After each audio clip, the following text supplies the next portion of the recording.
This is the sound of the Killa beatbox body part sample pack. Over 120 loops, samples, and one-shots for your music production. Exclusively on Splice. Ladies and gentlemen, coming to you live, Central London, Killa podcast, serves you all fucking right as well. Jungle Brown. Yes, we in the building. For the consciousness in you. Yes, baby. What was it, Rap Duo? Well, it's Rap Duo, but you're a collective, aren't you? Yeah, Rap Collective. There's three main members. Yeah. Myself, Maya, Rick, Tony Bones. Rick Flo. And then we've got Extended members. A couple of extended members, yeah. Saxophone player, Ayo, the young African pioneer, Boogaloo D. I saw it the other week when we was doing the show. We did a show down at the Roadhouse. Save the Roadhouse, by the way. And Save the Roadhouse. Yeah, dude, like, there's a real consciousness, a collective vibe, a live first, listen later kind of vibe. You really bring the kind of performance aspect to what people are going to be hearing, right? Say that again? Well, like from the point of view as like somebody that I know of your music, Yeah. but I'd never seen it before. Yeah.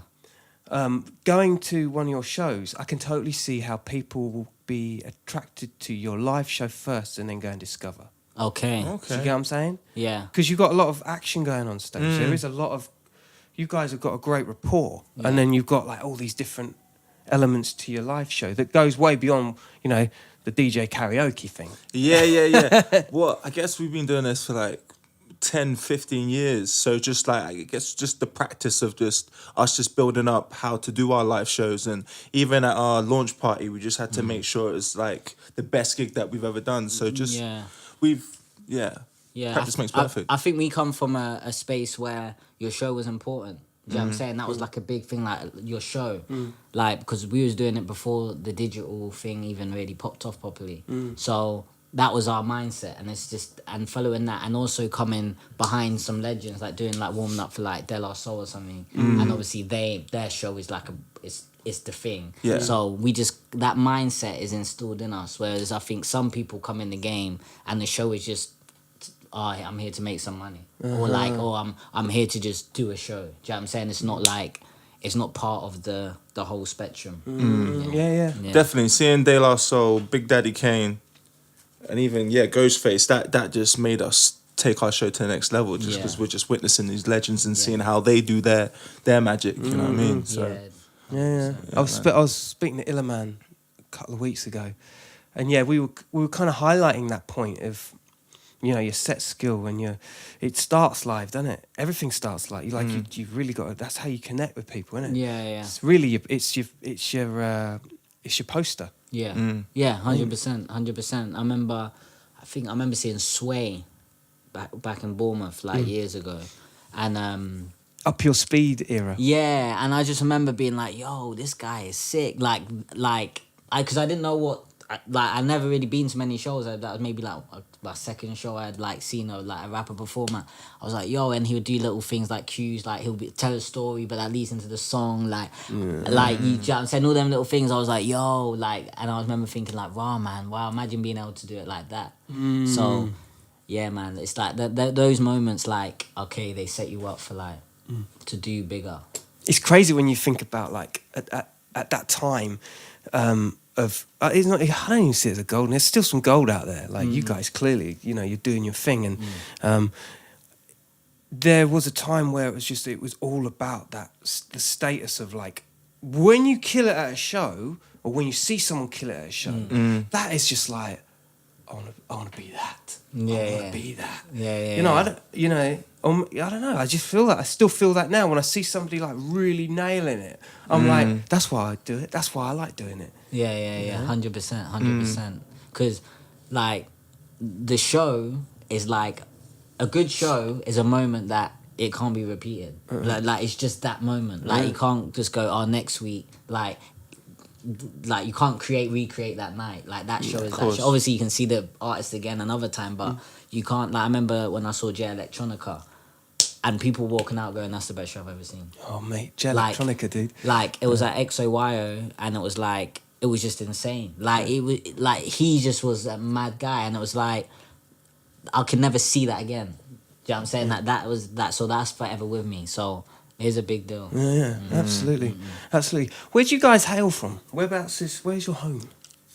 Bournemouth. Bournemouth. Yeah. Bournemouth side. Yeah, that's the mutual connection. I was fostered there for my teenage years, secondary school.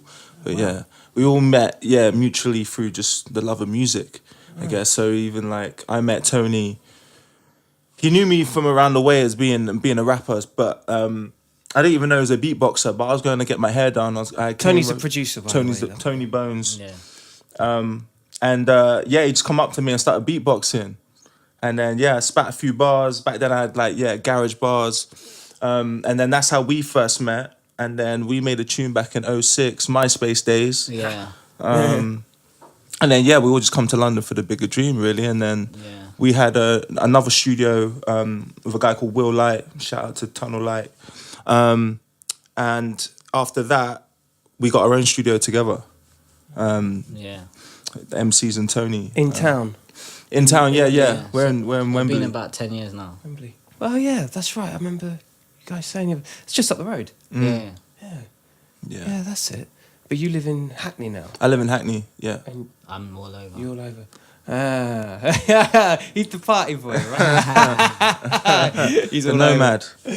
Yeah. Yeah. I used to be a nomad too. This is all very new to me still. Oh, what, having a bass? The whole bass thing, yeah. I feel like I might not have a bass for 10 years. Yeah. Yeah, that's... I always felt like that. Maybe 5. Yeah. This is all very new. Like, I think it's all within our lifestyle choices, isn't it? No matter how you decorate an artist's lifestyle, it's so inconsistent. It's always like... I just think I just want to go everywhere and just be on the go. Like, and just keep it pushing and do a lot of things, build. 100%. I believe in empire. Like, I really do. I believe, like, you gotta have a Jay-Z mindset. Otherwise, you got the opportunity to do it, so why not? That's my whole thing. I just think there's so much to see. Like, I just want to travel through the music. That's my point of view. Just like, when I hear about you smashing it in Japan and China and whatnot, like, yeah, man, that's the wave. Just let the music travel around the world. Yeah, more so now than ever. Like, we was talking about this before you came through, mate. It's like, with technology being the way it is, and you guys being relatively, like, not only ahead of the curve where that's concerned, because you know what's going on, but you know, you're a younger actor as well. Like, a lot of this stuff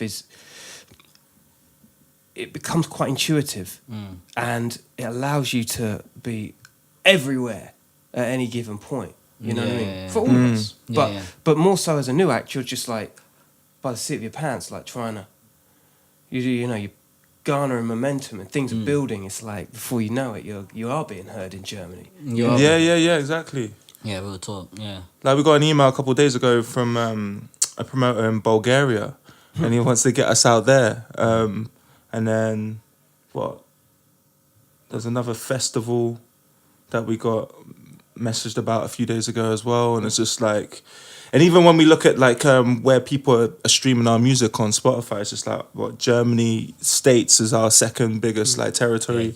So like, it's just count our blessings, man. Like, It's good. We've charted like about 10 times since we dropped our last project. Really? Like across different countries. Sweden, we charted like a few tunes, all genre chart as well as hip hop. Wow. Ireland, Holland, like constantly, and this is just from our last project we just dropped. Oh, that's like, sick. let alone the other one. Like, it's just, but our numbers are like literally global. Like, Yeah. Poland, we charted there the other day. Like, global. That's insane. I mean, you know, again, that's just, I mean, it highlights the strength of the songs, don't it? Yeah, that's real. Because you know, at the end of the day, it's about the songs, isn't it? Yeah. And your genre, kind of, it's a well-established, conscious kind of rap style, and it doesn't surprise me that with the quality it is, it going across different continents, pretty widespread. Yeah. they're calling it alternative hip hop. Yeah. Well, yeah, we talked about this, wasn't it? It's like, definably, it's a sound that has been around for a long time. Like when you were, you know, you're you're talking about, you know, your Daylars and your Tribe Called Yeah, Quests, yeah. and nowadays, like we were saying with the high focus sound and Children of Zeus and Yeah. even Rizzle Kicks to a Yeah. degree. Like these are and Foreign Beggars. These are all acts that are still prevalent in that kind of that genre. Yeah, I think it's definitely remnants. Like definitely remnants. Like I guess you keep like your first inspirations. You kind of can keep with you as you keep moving, and then you just do whatever. But yeah, but really for me, I just think everything's genreless to me. I don't even know what genre it is. Listen, I hear music and it goes music. I don't know what it is. Like I really feel like it's just music now. Like I'm putting on like a playlist on Tidal or whatever, and then it's like just all different songs, but it's like I can still vibe to it. It's not like I'm going here. I just really feel like everything's genreless. Like I'm not even into like whatever grime, UK rap, hip hop. To me, it's just music. I don't know. Like I honestly feel like I don't know because when you It's mix, just the sound, it's because when just you the mix vibe. in house. Which has happened within hip hop, etc. Then what's that? Do you know what I'm saying? It's just like whatever. And then even like in some like pop tunes or indie rock, you'll see influences from this side over there. And like pop definitely. It's just music. And I feel like now we can definitely sit on that. Like more so than ever. Like because and people's rhythm, their rhythm is in tune with a lot more. Do you know what I'm saying? People will be like I'm like listening to something like 1 minute is The Weeknd on, the next minute is Cardi B on, and I'm still still in the rhythm. You know what I'm saying? And then it's some Dua Lipa or whatever, and then she comes on. I'm like, oh, this is a banger. Like, so I feel like the rhythm is like that, and I feel like because of the boundarless world we're in, like we're just feeling more connected, and we just know more, and like with Afrobeat, like popping. We've got access to more, so you know what I mean. Oh, like, that's right. That's right. Except it's like you were saying. I think there is a selection policy that keeps the flow in. What it doesn't matter what genre it is, because there's influence. Technology's opened it up so vastly. Like you can have sounds, you know, cross-pollinating with all sorts of genres across all sorts of songs. But what about when you hit those playlists where it's like, okay, well, this is a specific song. Like, how would you define your sound if your sound was across the spectrum? If you know what I mean, like for a playlist point of view. Because they love to categorize stuff. Yeah, I mean, I get why we get a place in alternative hip hop because it like if the main is like I don't know, the main is like I guess the main takes the title, innit? So if we're not doing what the main what's the most popular thing, or in like even if the sounds a bit similar, our approach is not the most popular. Then I get it because that's just taking the crown. I feel like it might be unfair to say nah. It's got to be like imagine if there was only 10 people that listen to what we do. We can't say that's got to be the main thing. Do you know what I'm saying? Yeah, because, and it's number one. Yeah, Whatever, exactly. yeah. So really, to be real, I get alternative hip hop. Yeah. So There isn't even I guess the UK rap playlist is pretty much grime. Yeah. Like from an Afro swing. Yeah. So that's what they're calling and we're not doing that, so it's Yeah, I know what you mean. So then it becomes the alternative, doesn't it? Yeah, which is I is don't fine. really Yeah, care. it's good. It's like, good, you know. For whatever. us, it's just about keeping making music and connecting more. Like and like I'm 100% certain, without a doubt, that connection is gonna be bigger and better than we've ever seen, and even bigger than our imaginations. Yeah, no, I agree. I can feel it. I would say there's going to be a bucking of trends soon. You know what I mean? Like at the moment, it feels like very, very street heavy. Yeah. True. In the UK, Yeah. especially. I'm really proud of like what to think that like the majority of the music that's on is like not only British made, but it's like urban made. I search you 100%. When I started driving again like 6 months ago, so I'm like, boom, I need to hear the radio. I need to hear what's happening. I couldn't believe it was like 70% UK. I'm like, yo, this is crazy. So Because you're just listening through, it's like dial. it's constantly UK It's amazing. music. So It's incredible. that's wavy. But yeah, there's just room for diversity. There's just room for diversity, and that will improve the scene. I believe the reason why UK has ebbs and flows when it comes to urban music is because it always gets saturated in one dynamic, and there's always certain gatekeepers. I feel like that happened in grime. I'll miss garage. I was in garage, but I wasn't in the scene like that. Yeah. I feel like it happened in grime. I feel like it happened in UK funky. And it's like you just saturate one thing, and then people go, yeah, this is sick, this is sick. Yeah, this is sick, this is sick. Oh, what else can I listen to? Boom, I'll go back to America. Yeah. And that would have happened with this one, but I realised when I'm listening to radio, when I turn it on this year, no, there's a few more a bit more range now. I'm like hearing like Octavian. I'm like, okay. I'm hearing He's like cool. like Nux. He just got signed. Like I'm like, okay, that diversity is starting to creep through, and that's what we need, and just more of that, and we'll have a real scene then. Because then it's like, what's my evening music? What's my day music? And then you have different emotions. You can't just be banging people nah, because people ain't in that rhythm all the time. Then they'll go over to America where we can make a scene that's like the Americans mainly listen to their own shit. DJ. Obviously they listen to others, but they just didn't, because they've established a scene that gives them left to right. We do that here. We have left to right. Then it stays here. Everything builds. More people make a platform off that. Boom, like Stormzy's got Murky, you got Tiny with Disturbing, do you know what I'm saying? You got Boy Better Know. And more people can do that, then you have a stronger scene. More people get money, get out of the gate, like get out of the streets or whatever. Yeah. More people just be able to do what they want to do and express themselves. And you get those champions, like we were saying a little bit before, that maybe the figureheads of those genres could be doing a little bit more in terms of creating role models for the kids, but also bringing new cats up as well. 100%. You know what I mean? It's a progressive time, isn't it? We've never seen today. No. We've never seen today, and we've never seen tomorrow. So right now, it's just about who wants to get in, make a mark, and make a difference. But I feel like now it's in people's conscious to make a difference. Like, they know, like, there's more to it than just getting what you get out of the game. Because kids are reacting to it in a negative way as well. Yeah, I mean, obviously there's that conversation with the whole drill and like the knife crime and all of that stuff that's going on. I feel like the kids just need something to believe in. They just need another way to look at life. Because if you're looking at these kids and they're doing the madness or whatever, if you really look into their world empowers them. They feel like they have something to believe in that street world. Yeah, totally. That's their home. That's like church to them. That's like they have their bros. They have this and that. They have this respect. They get have paid. a chain of money. Like it's empowered. Like, oh, I do this. Like it's all empowering. It's a world that they believe in, and they're gonna do it to the most because it's in their spirit to do what they see to the most. Give them another angle, they do that to the most, and then you see blessings. So they just need more options. But you see, they got that, and then they look around. And they say the other option is 9 to 5 of a job that I wouldn't want to do. Get treated like shit, and being real, like being in that whole corporate world, like before, is hard. Like it's like you have to compromise so much of yourself to even fit in there.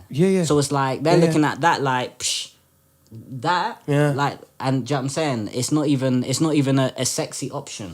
I'd add to that as well. I think in terms of class systems, they probably look at their parents and been like, well, they didn't get treated right. Look how old they are, and they've probably gone through the same mill as I'm about to go. I'm not going to do what. Look how they treated my dad. Look how they treated my mum. 100%. Do you know what I mean? It's like, 100%. So they need more options. So that comes from more people empowered to do more. I'm not even talking, I don't do politics. They can have theirs over there, because as long as I've been born, I've never heard a year where they go, we got it right. I've never. So I'm never going to have that conversation where I believe that's the answer. But the answer is us empowering people as much as we can. But we need to build more. We do need an economic structure, and we do need a communication system where we can get to the kids in the school. Do you know what I'm saying? Because you get a lot of enlightened people that can't speak to the kids in the schools. It's too far away. There needs to be more systems that interlink. So, like you were saying, because obviously Rick does his like workshops and stuff, helping foster kids and all sorts. Right? Touch, and then you were saying about how you mentioned meditation. Yeah. Yeah. So a recent workshop there was a recent workshop that I done, and on the fly, because I talked about I'll do meditation and like how running's like meditation for me, and I mentioned it within the workshop, and the teachers, the assistant was like, "Oh, I'm glad you mentioned that to that young person, because I don't think he would have even, because it's coming from you, like he's more likely to do it." Because we mentioned it to him before, because he has anxiety problems and stuff like that. But More than the teachers. yeah, but they're just like, they won't listen to us because we're not from their world. But like, because he actually looks up to you, you saying it, I think he's actually going to look into it. So yeah, man. That's wicked. And there you go, and that's so real, because and that's why the power of music's so special, because I remember, like, when I was young, let's say, like, I remember Will Smith, I was like really into Will Smith, and I remember, you don't really know what's happening, but he'll say things, he was like, do me a favor and write one verse without a curse. Like, I thought, that made it sound cool to not be like all like gangster and that, like, so like those things are important, like, and I feel like I was listening to Janelle Monáe today, and she's just got some bangers out right now. Like, she's always had bangers, but the ones like that, like, basically, she's just basically doing like a conscious version of Me Amigos tune. And it's like, so if I can ride round, like, but she's talking like about like the movement, like the revolution. That's like, oh, and it empowers you to be like, we wavy over here, like, and she's not afraid to, touch a couple buttons and that. Like, she's not all the way like holy with it, but she's swagged up in her like righteous way. And I feel like that's the best inspiration you can do. I think with the music and having the right role models, then you're gonna have more of a balance. But that brings the whole conscious thing even closer. It's like, so it's not what you're saying, it's how you're saying it. 100%. 100%. I was actually thinking today, I was listening to Bear had basically a rap playlist. It was like, I don't know, 3 hours long. And I listened to it. And I remember hearing some more like rappers. And I thought, they're missing a beat. They're like, I was thinking, you don't connect as much anymore as you would have before, because people aren't connected in the way you're saying. It's just a lot of words. It's a lot of ego, I feel. I feel like you're just doing it for yourself to say you're the best rapper. Yeah. But it's about like your flow, your cadence, and even simplicity, but with the same message is a better form. But you want to be the best rapper, so you'd rather miss the message, because it's like, it sounds like blah blah blah, blah after what, because we've kind of heard that's already done. Like Nas has completed that. Do you know what I'm saying? Like, it's less is more time. Yeah, and that's it. So if you want to connect, it is about less is more. Do you know what I'm saying? That, and I feel like break it down to its 100%, and so people can feel it, because it's like, people ain't feeling it because you ain't trying to connect with the people, because you just want to be the best rapper. But it's like, whatever, all right, we can say actually he's fucking hard, but if that connection ain't happening, it's not happening. But you see, Drake's got a new tune, Nice for What, and the message, the way he's displayed that, I just think is genius. Like, he's a great lyricist, man. Like, I love Drake. Like the story he's painting and the women he's empowering in that tune, the way he does it, it's just genius. Like, he does it like A to Z perfect. And it's like, he's empowered women without really even saying anything. That it, like, direct. Like, as in, he's not saying, women, you're the best. Like, he's just done a tune that connects and it speaks to their soul. So spiritually, they feel what the idea is, and they're like, and that is the empowerment. So people will be like, oh, Drake, misogynist or whatever they say, negative, but they're not understanding that it's not what you say, it's how you say it. And he can deliver that empowerment without even having to be like someone else who's like very direct and holding up signs and saying I'm this, I'm conscious, We gotta connect with the people. And that's why you see a shift in, like, I mentioned Janelle Monáe, but you see a shift in, like, Erykah Badu and her approach to connecting with the people. It's much more with the people that's right. than stepping from a distance going, that's wrong and that's right. You got to be in and amongst the flavours. You've got to get into the fold. Tupac. Yeah, This is how he exactly, rolls. exactly. Even Wretch 32. That's how he rolls. Yeah, he's he's in in and it. amongst. Yeah. Kano, in and amongst. Yeah. You gotta be. That's how it is. Those are some good examples. Yeah. Yeah, some really good examples. When you're an artist, you get given the opportunity to freeze time in people's consciousness. Like it becomes like a, and this is where the power of being an artist comes from. It's like people all of a sudden live in the moment when they're listening to a song, and that's how you capture their hearts. And all of a sudden they're invested because you made them feel something out of everything else they might have been going on.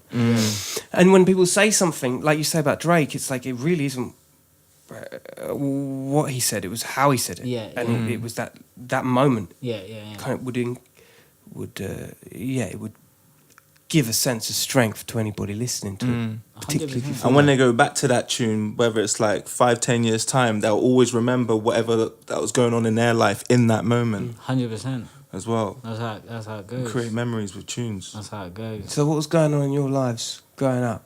Bournemouth, what were your influences? Music influences. Yeah. It started off. Tupac, I would say straight away. Tupac was huge for me. It wasn't my first. My first influence was Mark Morrison. I was very young, and it was just like, he's called Mark. Like I had a really good family like bond. So my brothers would be like, yeah, Mark Morrison, because they're the ones who got me in. So like, yeah, Mark Morrison. I'm like, yeah, he's called Mark. And like my brother would like, one of my brothers, he was really good at painting pictures. He was really good at like selling ideas. So he would sell you the idea of the artist. And he'll be like, yeah, Mark Morrison, he just come out of jail, but his girl lied to him, and but he's bossed up, like, and he would just paint that picture, and he would explain why someone's sick. Like he did it with like Biggie, and he'll be like, yeah, man, Biggie's just like, and he'll do that. So he would sell me like an idea of the artist. He'd make me understand it before I really could understand it. So then I'll be like, yeah, so, and then I just followed that route and just would follow through. So I'm Tupac. I got into Tupac and I just absorbed Tupac heavily. Nas, Jay-Z. Like Jay-Z was my first ever album. My brother bought me that. It was Hard Knock Life on tape. And just those kind of guys really early, like Foxy Brown and that. And then when like Garage and like So Solids came, I started to shift into that realm. And then I went back again.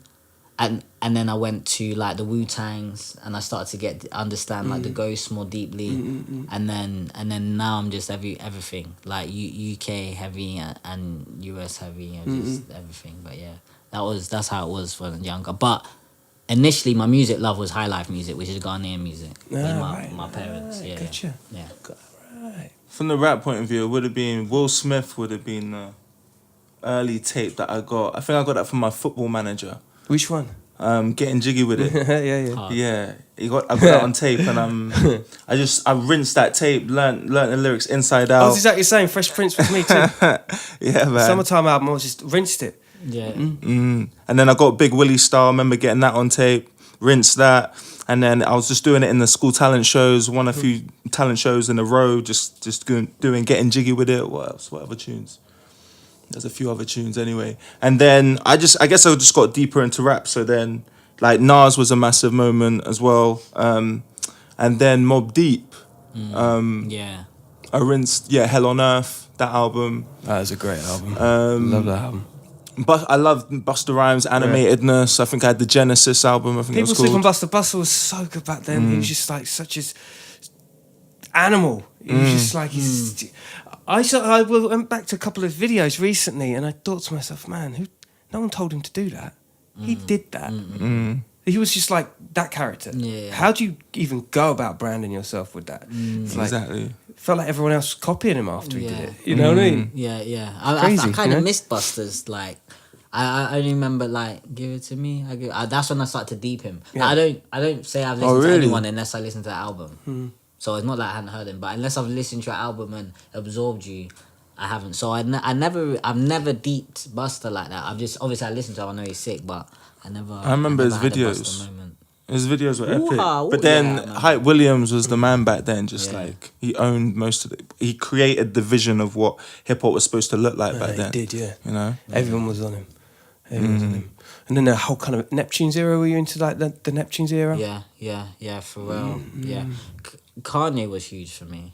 I think Kanye is actually the main component. For real? Me. Yeah, because it was at because I was growing up and I was like a teenager, and like in Bournemouth at the time it was less black. It's not that black now, but it's a lot less black. Right.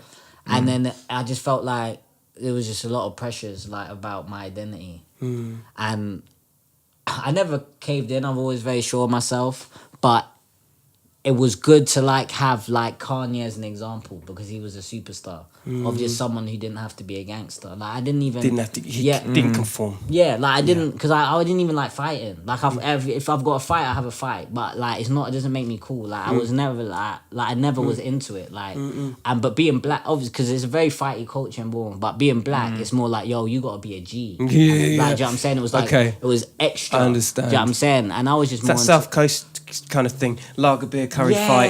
Yeah, always fighting, Every man. Friday It night. always scared me. Always The whole fighting. idea of a small confined town area suddenly being overtaken by paddy wagons and drunk people in like Clarks and Honestly, Levi Stay Press. Just honestly, the fight, it was like such a big fight in culture, like. But I just never cared. I was just more into girls, like music. That was my whole thing. But yeah, so Kanye he just gave me like, it just empowered me to be like, yeah, like I'm gonna do me, like so. Yeah, I think that was him. He was important, and but generally, his music's just sick, and just all through his whole career. Kanye was a massive moment. I was at uni by that point, so I went to uni in Surrey. What, a college dropout? I didn't. Oh, you didn't I wasn't deep fully. college Yeah, I dropout. wasn't Oh. fully in it. Really I think. interesting. Um, Give me although- your reason. Why is that? Because I want to know if it mirrors my theory, how I feel. You know what? I enjoyed it, but I don't know. I just wasn't fully into it at that point. I think Heartbreaks and 808s is when I was the actual moment. But then again, I remember there was a guy called Master A that we mutually know. He was like, that was like His thing. that was his thing because he just broke up with his girl at that point, and he's just like, it's like, yeah, Kanye's speaking to me. Da, da, da, da. I was like, Was it 8-Way and Heartbreaks? yeah, 808 and man. Heartbreaks. Yeah. That's funny. Mine was Dark Twisted Fantasy. That was a fantasy. Well, that's I the think. one you decided you liked. That was The when first I was one. suddenly like I liked all of his singles. The College Dropout one for me, I was just like it was just. I get it sometimes with Kendrick albums as well. I get so immersed with information that it's going to take me a couple of listens, and if I ain't rolling on that time, I'm just not going to invest enough time in it. What information? What from the artist? As in there's a lot of lyrical. Yeah, a lot of content. lyrics, a lot of richness in the sounds and the songs, and there was something about Twisted Fantasy where I was just like, I just felt like it was more fast paced, and even I don't know, it He was caught it in the middle. Yeah. Basically, he caught it in the middle at that point. Yeah, man, That's his best I album. was in from the beginning. I was listening to Reasonable Doubt at that time, Jay-Z's first album. That's what I was fully invested in at college. Oh, no, I was younger when I was banging that out. I was younger when I was banging Reasonable Doubt. Yeah, it's funny how like artists hit a certain temperature in their development. Peak's the wrong word because like they still have those other moments after. Sorry, but what it is like you have these definable moments. Yeah, 100%. But we all have different ones, and they just find that temperature in their output. Yeah. Boy in the Corner would have been my thing at college as well. Oh my God. Dizzy's album. me, Boy in the I Corner. can't believe I forgot Dizzy. Dizzy was huge. That was an epic album. That was like Mate. UK I Illmatic think to it's me. Yeah. the greatest UK album. Original Pirate Material, Streets. I didn't listen to it, I got into that real late. but I did like their songs. I didn't like deep it though. But Boy in the Corner is the best. It's the best. Those two albums were just like for me. That was 5 years of my life. Just everything else was like out the window. I was like, I'm on there. Yeah. Yeah. But I even like Wiley's Treading on Thin Ice. Dear. I thought that was hard. I was like into it. Like I was like, yeah. I love the Esky sound. I just felt it had a bit of that going on. A bit I love this inconsistency. flow, but album wise, yeah. I didn't- enjoyed didn't that get album. into it. So solid, album banging. But another one which I don't think people even ever speak about. You can't even listen to it on Tidal or whatever. Is Heartless Crew Chris Biscuit Volume 1. Interesting. That is one of the greatest For real. projects it's like basically they just got all the bangers like garage tunes, drum and bass, whatever, and they just MC'd over it. And Dude, I need to check that out. but it's just so good. Like you put that in this weather, you're gonna have the time of your life. You're So it's just like a gonna be- mixtape. It was like a mixtape. Yeah, but it was like done. It was a major label, so it was all done proper. Like, and then, I don't know what label they were signed to, but it was just sick. Like they were just telling stories. Like it just They sounded did like have an bangers. album. And Mad bangers. honestly, it was so. Dude, I sick. had the same thing with Roll Deep Rules and Regulations album. Okay, You heard that thing? Nah. It's a mixtape. I think artists lose their inhibitions when they call something a mixtape. Yeah, that's 100% true. I feel like that. Yeah. All of a sudden, it's like it's okay to just chuck it on. You know. Yeah. Who cares about the sample? Yeah. 100%. Do you remember BBC used to have in 3 o'clock in the morning? They used to have like that was it, Dream Team, Yeah. and they used to bring That rings bells. Yeah. Genius Crew, Heartless Crew, More Fire. Yeah, I do remember this. Yeah, that was big time. I probably wasn't That so was big sober as time. I should have been, but I do remember it. I remember it. I used to rinse them tapes out. I still got them tapes now. So that's when I first heard Heartless Crew, and that tape, bro, that was incredible. That's That what set I'm was saying. incredible. So all of the look at that. All of these people that had that big impact in the, let's say, UK, all these guys, and it's like they shouldn't be a part of the part. I know that's still around, but they should have a head. They should be a head. As in spokespeople. As in They people- should have an entity, or at least a position that To bring people through. people can go to them. Like Do you think that happens enough? like the mountain needs to keep. Yeah. So it's like people come, they rise, but they're still there, and people come. You just need a more wide scene. Like you just need it. Like if Nas jumps on the track, he'll jump on the track. It's like he's the OG, and he can just ride with these guys. He can spit some game. Yeah.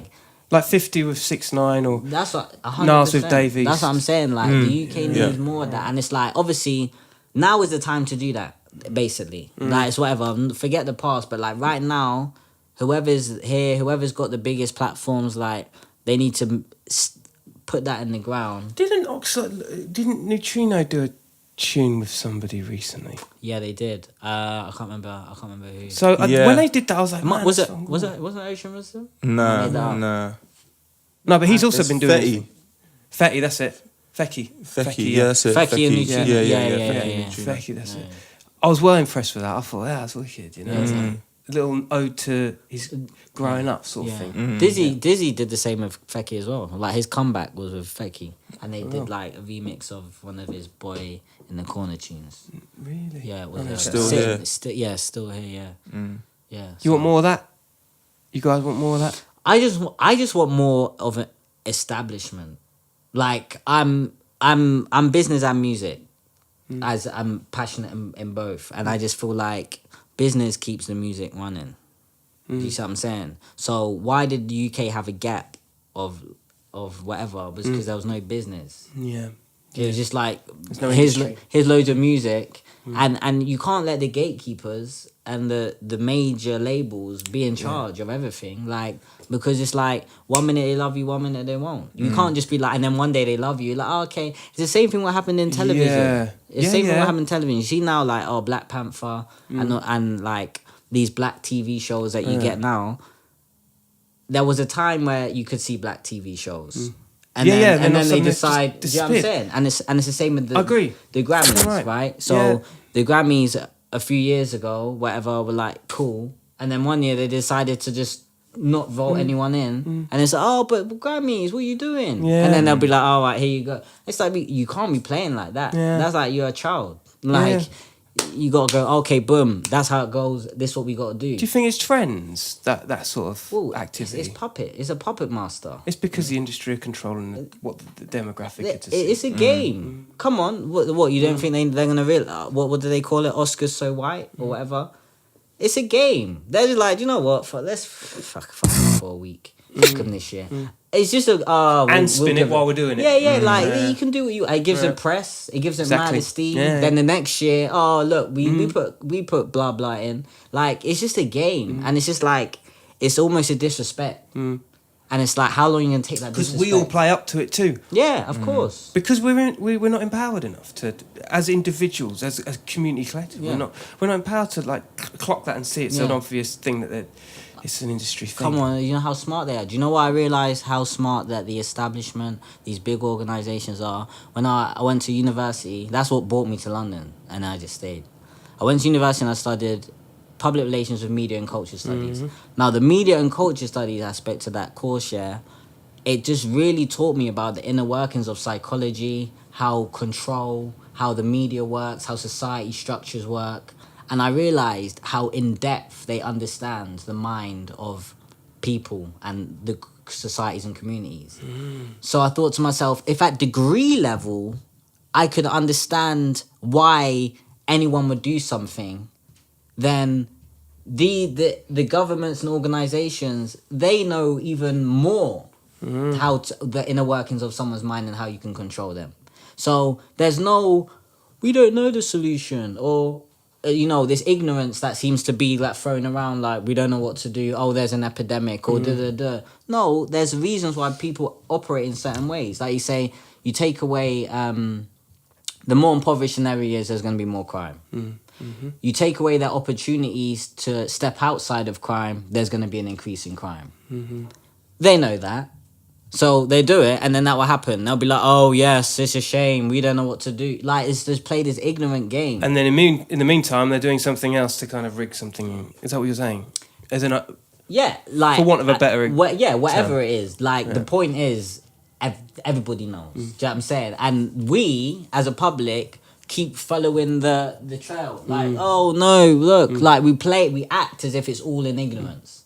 We say, the politicians, what are they doing? Oh no, we need to vote this one. As if really this is the answer. As if it's not going to swing back round. Like I feel like we need to stop playing the game and just empower. Yeah. And just be in control of our own environments. That's like right. we really need to empower, and we can't shy away from economics. Like I feel like, especially with the conscious-minded people, you can get like there's money's the root to all evil kind of thing embedded in you, which also I think is a trap.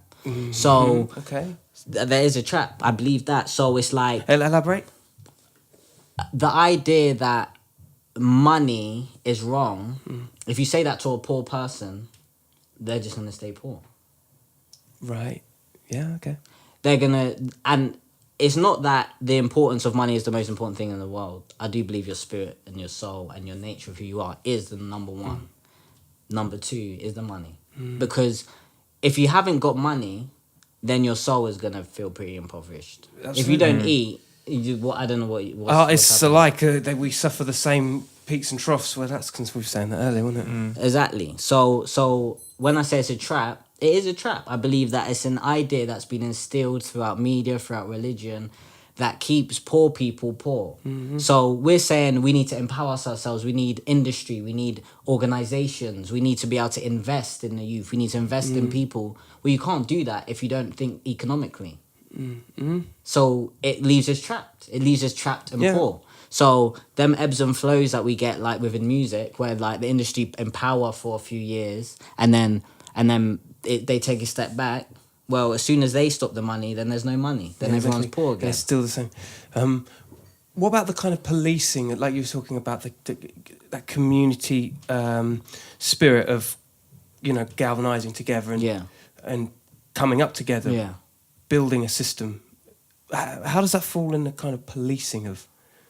Because I only say that because recently there's become this like real policing on social media, and it's almost like you're doing the job for the government. You become you turn into being the informers, and that's when the general public are so, oblivious to what they're doing because they're so observant of like trying to police things. And What do you mean by that? like for instance, you would have called it trolling back in the day, trolling. Okay. But nowadays it's like people are starting to police themselves Oh, a little bit more, and I don't know how that affects, like, from a political point of view, how easy that makes the smoke and mirrors become. Where, okay, they're policing themselves; they don't need police anymore. Okay, so they're in control, and then that gives them the chance to, readjust the theatre set. Yeah, You yeah, know what I mean? yeah. It's like they're doing communities are doing the job for them Oh, without I having see. a system in Yeah. part Yeah. doing it. I think I'm Do you get on, getting you. Cole? Yeah, yeah. From like how does that work? Do you feel like that in this day and age, like to be policing yourselves as well? Is that a risky business, or is that something that we should embrace? I don't know. I think whatever conversation you have when it comes to any matter, you have to start off with sense of self. Because if you talk about, if everything's just about ideas and how things look and what is right or wrong on a surface level, if you've got a rotten spirit, I say I could have a rotten spirit and I could say women's rights, yes, but I've got a rotten spirit. Yes. That rotten spirit is still gonna come out in another way, shape or form. Yeah. Rotten. So whatever I say is irrelevant. So I think in today's society where there is a lot of, like you say, like where everyone's saying what's right and this is this and this is that and everyone's all on this righteous thing, but they haven't worked on their self first. That's right. So they're just outputting it the whole time. It's just an image. It doesn't mean anything. I'll give you an example. So let's say black empowerment is big business right now. I just say business, big right now. And it's like, yeah, Black Panther, da da da. I could still walk down the street, wave at someone, they'll still be like, Yeah.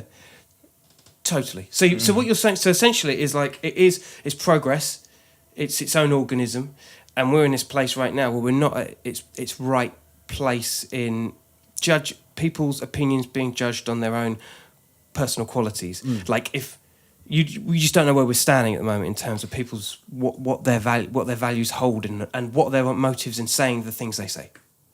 Yeah, exactly. And I feel like it's great that the conversation looks sexy. Like it looks good. Like, oh wow. It looks real sexy. Yeah. But what I realized is I read Malcolm X's autobiography a few years ago. If you read that book, today looks exactly the same.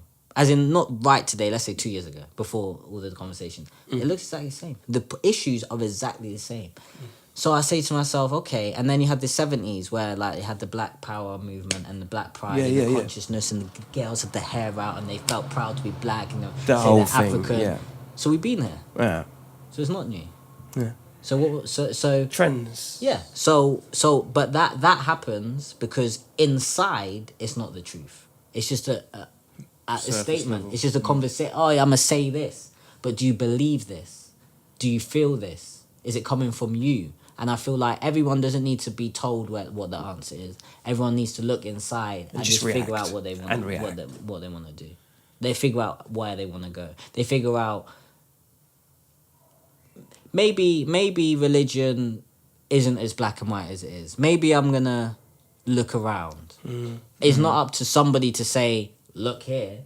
It's up to people to go inside and themselves and figure, and they know the answer. I really believe that people know what to do. They know how to think. They know where to go, but they don't listen to them, so they don't go inside. I feel that is the fundamental before anything. We need to start doing that. Yeah, I agree. But do you think like the higher those people with the higher vibrations, the more consciously aware, the more intellectual, do you think they get dulled down? Do you think there's enough people that... Because a lot of times it's like, yeah, that guy's got it clued up. Oh, but he's not on social media. But he's not that kind of guy that does that. But those people do exist, but they don't always get their voices heard. That one part of that is true, yeah. I think the second part is they're human. So a lot of the time, people would then just look for their flaws and then make that more important than the truth. And I think that's the biggest problem. Bernie Sanders. Oh yeah, even Corbyn. Like anyone who's good, like everyone just looks for the wrong. Like, I'm telling you, find the most conscious. Like Erykah Badu will get it. Yeah, totally. I'm like, put them in the firing line, and it's like, Yeah. but that's because people aren't right inside. Yeah. So them insecurity, that rottenness is coming out. Insecurity towards them. Yeah, exactly. Themselves. That's it's what it actually is. them. Look, they're only voicing their opinion and reflection of themselves, isn't it? 100%. That's so interesting. Make them feel better. Yeah. Oh, then let me shoot. It's all, and that's what I'm saying. It's all about the self. Like right now, Victor talking about meditation. That is the world, right? That is the truth. Because I'm telling you, with the way things are going, everything we see that we think is progressive is going to be. I mean, look, political correctness. They'll be like, oh yeah, I don't know, women's rights or gay rights or something, right? Cool. And they will just accept the statement, I believe in gay rights, I believe in women's rights. And then just, oh yeah, that's what we need to hear. They didn't even go deeper into the who, what, why, where, when, how to actually solve the problem. The logistics, yeah. So what, you suddenly think that now suddenly everyone's saying women's rights or gay rights or any, what you think now suddenly, it's like, did it with black, right? When it was like, oh, black people, yeah, racism is wrong, but they never looked at the last fucking 500 years of what... They didn't trace back the- Yeah, right. so let's get deeper, let's bring it out and let's chuck it True. in the bin. They just took the statement. It's true. So black has been through that. The black community has seen that. And even the black people should remember that this statement doesn't mean shit. No, that's So really you say, hey, women, I know it looks good that people are saying da-da-da-da, Yeah. but this is just a statement because no one's even having conversation. People will just condemn people, like, and just be like, oh, if you do, get to the who, what, why, when, where, how. Yeah, like, let's understand It's true, man. and bring it Totally out right. so we can actually solve it. No, what, you think suddenly people aren't homophobic now? No, yeah. Yeah, right. Like, let's be real. But people just want to hear the statement, and that's good enough for me. Exactly. I go around my day, and they call it progression. Like, all of it, it's an illusion. But do you think that's the way in which you receive information now as well? Because it's so easy, like, you know, with all the, I don't know, from the Jimmy Savile scandals to the we all eat vegan now. It's such a labelled world in which you see it pop up on your screen and within 48 hours it's a new thing. These kind of trends, these hashtags of information that just keeps on coming at you. Maybe information is just so fluid and it's like a jet stream of bullshit. We forget the It's an fundamental overload. values of these things, don't we? There's an overload, and you need to be strong enough just to like, okay, just filter what you're watching, what you're consuming, because it will shape you, and most of it is bullshit. So yeah, I just filter most of it, man. Yeah. Do you see it when you're touring a lot? Do you get to speak to a lot of people? Do you get to speak to a lot of people and whatnot when you're on road? Do you get to speak to a lot of people when you're on road? Like, do you get to chat to people? Yeah. Well, I guess I'm thinking back to Boomtown, but yeah. But then that was just party mode, just talking. We wasn't really talking about politics and stuff like that. I mean, generally I'm not into politics anyway, so I don't really talk about that. But yeah, I mean, we haven't really done a big tour, but I guess with France, I mean, it's just general, just music conversation, man, just art. That's what generally, we've been talking about. Yeah, as I said, I don't really talk about politics and stuff like that. Yeah, I'm kind of the same. It's like it's a ground that is so riddled with potholes because you get down this. It's like talking about religion and all this sort of stuff, you know. We sometimes in these podcasts, as we all know, we sometimes have these conversations where it goes down a certain road. But what it actually does is it creates a conversation. You know what I mean? And like, I think when you're in those places where people are like fucking drinking and having you don't always get the right information anyway. Do you know what I mean? It's like everyone's just either peeled up or like having it one way or another. There's a lot of escapism to music, isn't there? It's kind of what True. people want. True. You know what I mean, Yeah, I mean, even the way I started music, that's how it was. It was escape for me. Just because I was in Bournemouth because I was fostered there, but I had like 4 or 5 different carers, and just music was a way of just let me just escape and just actually formulate how I feel about this certain situations, because there's not certain people I can really talk to. Like I can maybe talk to social services, but I'm not really sure about if they've got my best interests. So it was always like a place where I could just express my truth. And then, it's just a blessing that the fact that I'm in a place now where putting out, before Jungle Brown, we all put solo projects out, and we're going to be putting out solo projects later on in the year. But and in a place now where social services actually, they've heard my project and they want me to come to young people and just help them express their feelings through music. Oh, that's And- fucking cool. Yeah, man. Wicked. And it's a beautiful thing because music was my therapy basically. So it's just like giving back to the community that I used to be a part of and saying like, look, this is where I've got to now, just from using this medium to express myself and let out these feelings and that I couldn't necessarily say to anyone around me. And the fact that it's got to this point where it's just like, okay, it's not only a beautiful thing to do for myself, but I can actually connect with you guys because we went through similar experiences. It's been an amazing thing. Yeah, totally. So It's always an interesting trip chatting with kids, and you know, it's really like it's good for the soul when working with kids. I remember like maybe 2 years ago, someone hit me up and said, "Do you want to do like teaching in Walthamstow, which is like north it's near me. Yeah, and some youth centre for kids, and like these were like 8 or 9 year olds. I don't profess to be in any way into like kids like hanging out with them, and I wouldn't have kids of my own. You know what I mean? But I tell you what, man, I felt quite giving and parental and Why quite. wouldn't you have kids of your own, by the way? You don't want to carry on the legacy? No, it's not really my bag. I'm Okay. far too irresponsible. I mean, it's never been my kind of thing. Okay. Not so I wouldn't be I'd be a great foster parent.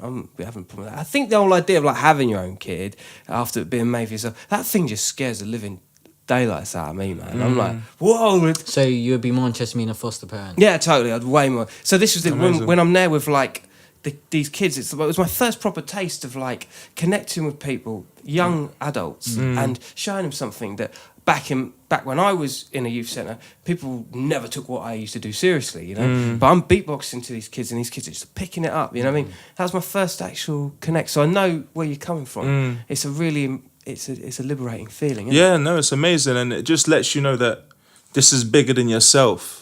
Like the ideas that you represent, and just you as a person with your experiences is much bigger than yourself of just writing. Let me do this music. Like there's a whole community that are looking up to you because they've had a similar thing to you. So even like my next solo project was inspired by finding out that the problem with kids in care is that a lot of them feel like they're isolated when they leave care because they haven't got no family to fall back on. Of course.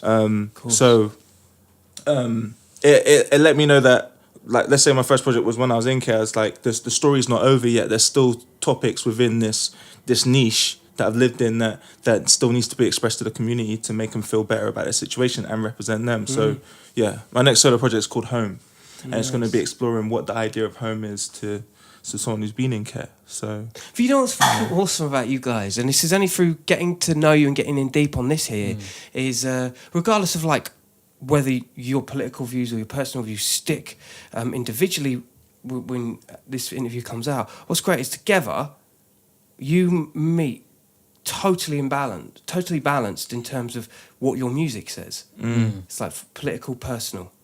Your struggles growing up to you being politically and morally aware. That shit's fucking awesome.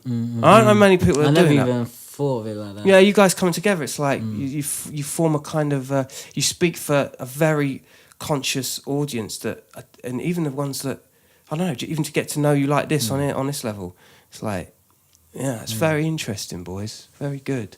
nah, that's a good angle to look at it. Yeah. Yeah, I didn't see it like that. You just like chick something in my head. Yeah, mad. Good shit. Good shit. It feels like it's the right time to round it up. Do you know what I mean? The gentleman Jungle Brown, inside the place. Yes, Rick Killa Flo. Kela. You know what we're doing here. This is a party political podcast. So we're gonna go and party. Killa Kela, Jungle Brown.